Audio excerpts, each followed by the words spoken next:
Joining us now on Illinois Lawmakers is Representative Blaine Wilhour of Beecher City, the Republican spokesman on the House Elementary and Secondary Education's Appropriations Committee. Good to have you on the program finally, sir. Hey, it's great to be here. I appreciate what you guys do. Well, thank you very much. Let's talk about the governor's proposal that came out back in February during his State of the State and Budget Address. He's looking at increasing K through 12 education overall by about $571 million. A lot of that's going to go into early childhood education. We heard from the Democrats a little earlier in the program what they thought of the proposal. As you talk to your Republican colleagues across on your side of the aisle in the Illinois House, how are House Republicans viewing the proposal? Yeah, well, I think the first thing to mention here is, when I took over as spokesperson on the K through 12 Education Appropriations Committee, our focus here was to make sure that we're challenging people that are coming in front of our committee and spending tax dollars on education. Too often we hear from these folks that are coming up here that everything is a great success in education. The education funding formula is a great success because we're spending more money on education than we've ever spent. But hardly ever do these folks come and talk about student outcomes. And that's what we're focused on as House Republicans here, is making sure that the money that we're putting into the education system is actually producing results. And when we look at it, it's actually not. We're spending $16,000 per student on education in the state of Illinois. And since the funding formulas came about, our student outcomes have actually gone down.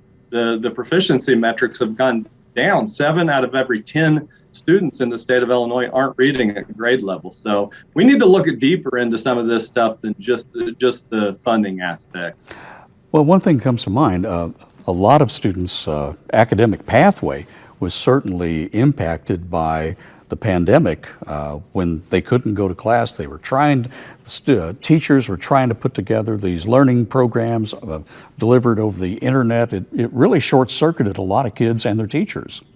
It certainly did. That is certainly an aspect of it. But this is a long-standing thing here. This was predates COVID, and we could talk about a lot of things. On COVID, I don't think the State Board of Education served students well during that time with a lot of their policies. But what we've seen systematically here, not just in the state of Illinois, but in the education system overall, is basically the government is trying to replace the traditional family structure with government. We see this in a lot of this.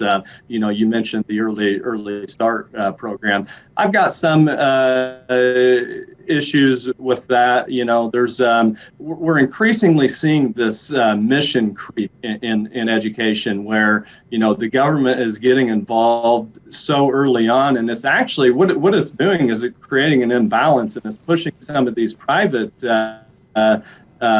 organizations that's been doing this well for a long time out of the system. So I'm really concerned about that. And I'm really concerned that I certainly don't trust the Illinois State Board of Education to put the welfare of students ahead of their political priorities. So I think that there's some issues with that. I think we need to be doing a lot more to increase competition both in the quick K through 12 and in the early education. I just hate to see the government push these entities out.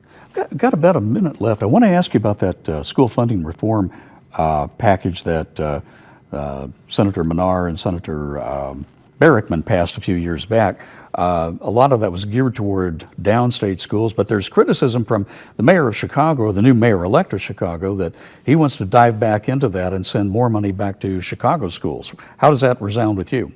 Well, I mean, like every other policy that we push out of here, the education funding formula was skewed towards the Chicago public schools dramatically. We bailed out their pension fund through that system.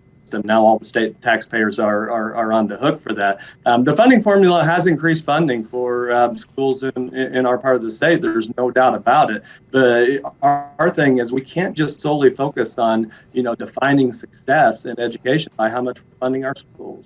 We're funding our schools more than any state around us. We're funding them almost double what Indiana is, and their national assessment scores are very similar to ours. Representative, thanks so much for your time. We certainly appreciate it. Thank you.